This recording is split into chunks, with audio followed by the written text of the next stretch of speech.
अगर ज़िंदगी में आपको दो ऑप्शन में से एक ऑप्शन चूज़ करनी पड़े, या किसी बड़ी कंपनी में काम करना है या किसी छोटे बॉस के अंडर काम करना है, तो सेकंड ऑप्शन चूज़ कीजिएगा, छोटे बॉस के अंडर काम करना।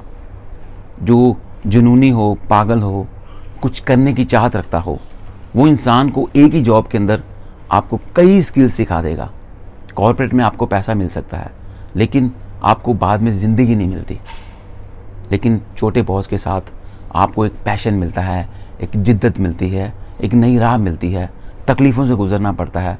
पैसा शायद कम मिलेगा, लेकिन कामयाबी की गारंटी होती है, क्योंकि कल को आप वन मैन आर्मी बन के सामने आ सकते हैं।